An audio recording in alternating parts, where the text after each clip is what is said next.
did you have that aha moment of, I am no longer resentful or the victim of life, but I understand by not leaning onto my own understanding that this journey, even though it may look like it's not good, this is my God-given journey. And I'm grateful that God chose me to be the one that was strong enough and have the muscle to adhere to this. Wow.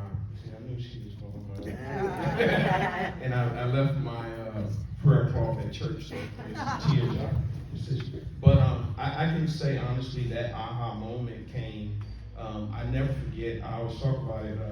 One day I was in my cell and I looked in the mirror. You know, I've been in there for years, always look in the mirror. But this particular day, I looked in the mirror and it was different. And one of the things I heard God say was, "You did this to yourself." Okay. Yes, sir. Come on. Take your time, brother. Come on now. And up until that point, it was more so blaming everybody else. Because I was young and I went to trial. And even in the streets, I took care of people. I helped people, even in the wrong life. But I watched friends betray me. It was like I didn't matter. They said whatever they had to say to save their own lives. And I was mad. And I would walk around the prison track for years. Hear me, somebody.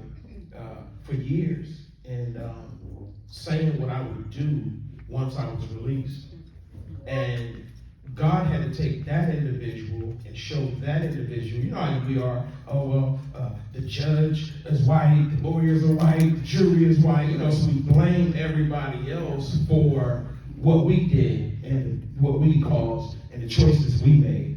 And so when that happened, that particular day when I looked in the mirror and I heard that, it was like a game changer for me as it relates to the finger that I was pointing, the other ones was coming right back to me. And so that was the moment I believe that God was able to show me, once you accept responsibility, because I didn't accept responsibility as it relates to the federal government. For those of you who don't know, I had a federal case, not state. I had a federal case. They charged me with being one of the leaders, the organizers of a continuing criminal enterprise. And at that age, I was only 23 years old. And my mom was here. She could bear witness. We was in our restaurant at a nice house. And, you know, just I felt I wanted to get out of that life. And some other people were still in it. And what I did in the past, it came back to haunt me. And that's really that moment for me in that cell, excuse me, where God showed me, now it's time to take responsibility. And so I stopped blaming other people. And that encounter for me began the healing process. Amen. Great. And as Pastor Barrett said earlier on, I don't know any of this, right? I know the years, I know bits and pieces, but what God put in my spirit about you feeling like the victim and you having that aha moment was truly Him, right? Speaking through me and using me for you, which I'm grateful, so thank you, God. In that moment, when you're looking in the mirror, and I call that the you versus you moment, and, you know, God speaking through you in the mirror and saying, hey, buddy, this is you. You know, you chose your will, not mine. And so, you know, I'm not going to strong arm you because I love you so much, I give you free will. And when I give you free will, I love you so much that there's a thing called grace. That I will come in your cell, I will come where you are, and I will meet you and tell you the things that you need to be told for you to transition and be removed by what? The thoughts in your mind. And so, in those moments, I want you to tell me what detached the little boy in you, because the little boy in you is what had you in prison. The trauma in you is what had you in prison. Your trauma was choosing, the little boy in you was choosing. And I feel like that was a come to grow up and transitioning from little boy of Michael to grown and growing up man, Pastor Barrett. so in that moment, what were some of the things that you've seen were shedding in that engagement between you and you, obviously you and God? What were some of the things that were shedding?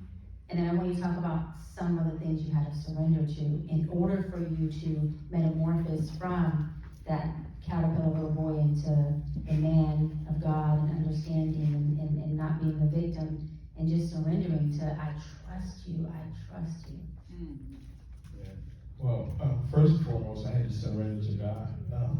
I never accepted any accountability. It was more so, look what they did to me. And a lot of times people can become the victim in their own mind. You know, you fool yourself. And I was not the victim. I was actually the one that inflicted damage to others.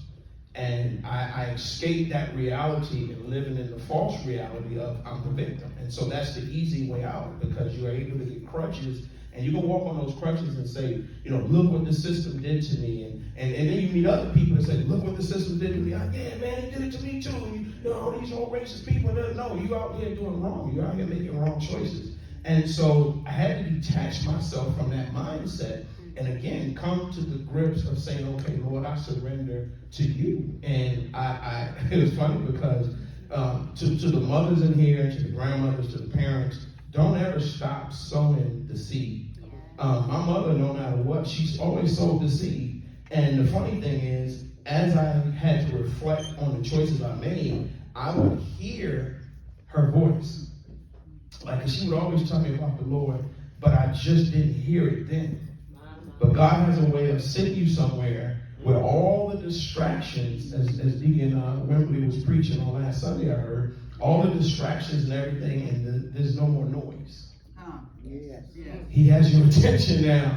And one of my childhood friends, he's in here, and I remember years ago I was working in the law library, and I asked him, I said, hey man, I need you to send this book to me.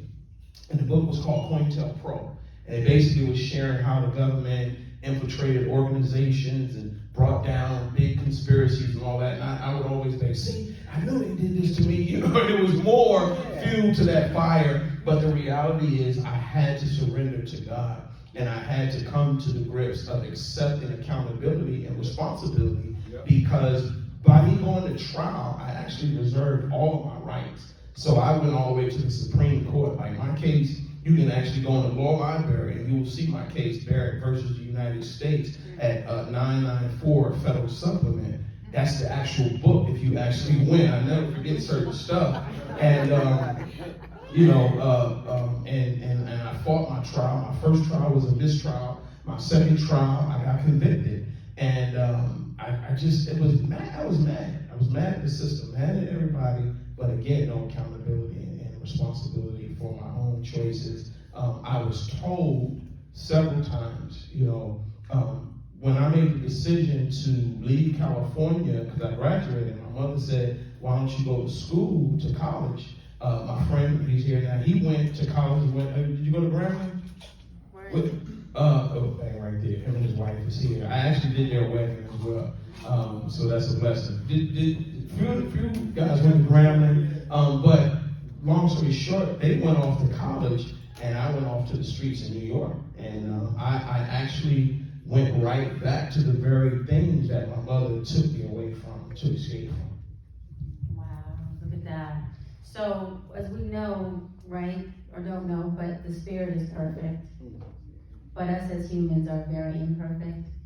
And so, as much as our spirit will always be in alignment with God, in the right place, speaking and thinking and doing the right things, and we can do all of the transitioning and recovering and transforming and the praying and the fasting and reading the books and the movies and all that good stuff and becoming educated, but